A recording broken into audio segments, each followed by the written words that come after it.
उतना व्यक्ति बड़े प्रबलता के साथ में अपने कर्तव्यों को निभाते हुए धर्म की ओर बढ़ता है। नंबर 3, जो तर्जनी उंगली के नीचे पितृ स्थान पर पड़ी हुई आड़ी रेखा है, जो आड़ी रेखा जो पड़ी है, जो चंद्राकार बताई गई है, उसको आप देखिए, वो है दीक्षा रेखा।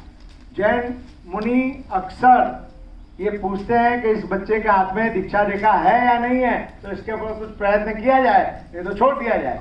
तो ये दीक्षा रेखा है, ये अध्यात्म की ओर आपको अग्रसर करती है। ये नंबर 3। नंबर 4 में ये जो मस्तक रेखा, जिसको मातृ रेखा कहते हैं, मातृ रेखा और हृदय रेखा के बीच में पड़ी हुई जो रेखा है, ये आध्यात्म रेखा है। इसको आध्यात्म रेखा कहते हैं। इसको सुपर्णल झोन में पड़ी हुई रेखा है, ये आध्यात्म रेखा है। ये जिसके हाथ में होती है उसको आध्यात्म की ओर उसका रुझान रहता है। नंबर 5 में ये जो जहां पर आंख कहते हैं, हथेली की आंख, ये वाला भाग अगर नीचे की ओर धंस जाता है तो ये भी धंसा हुआ भाग आपको अध्यात्म की ओर ले जाता है। ये लोग मृत्यु के बारे में बहुत ज्यादा अध्ययन करते हैं। नंबर 6, कहाँ गया भैया? नंबर 6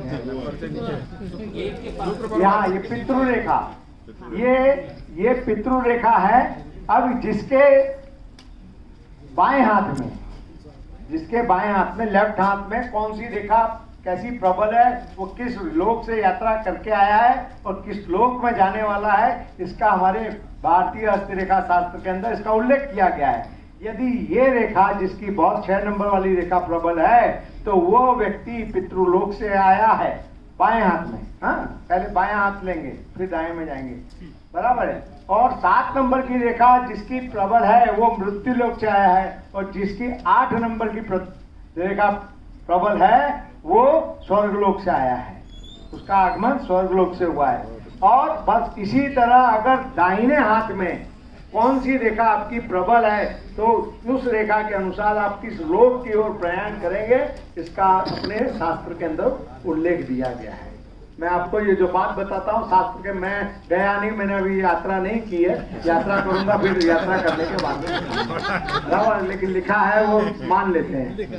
फिर 5, 6, 7, 8 हो गया। 9 नंबर, जिस व्यक्ति के हाथ की उंगलियां नुकीली होती हैं, नुकीली व्यक्ति जिसकी हाथ की उंगलियां नुकीली हैं, उसमें एक अंतःस्फूर्णा विशेष रूप से होती है। अंतःस्फूर्णा की रेखा ढूंढोगे मिलेगी नहीं, और जिसके हाथ में मिलेगी उसमें अंतःस्फूर्णा नहीं होगी सर, बराबर है।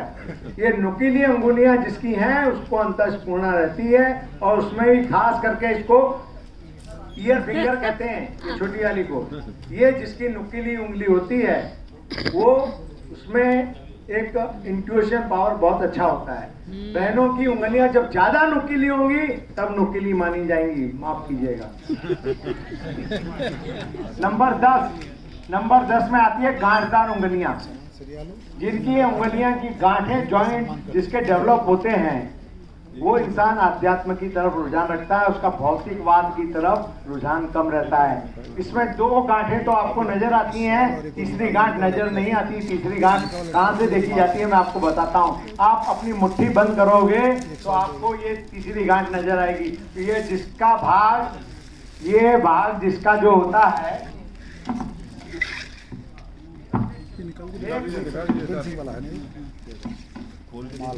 ये भाग जिसका बिल्कुल समतल होता है, उसके पास में अच्छा धन होता है, जिसके ज्यादा टेकड़े होते हैं,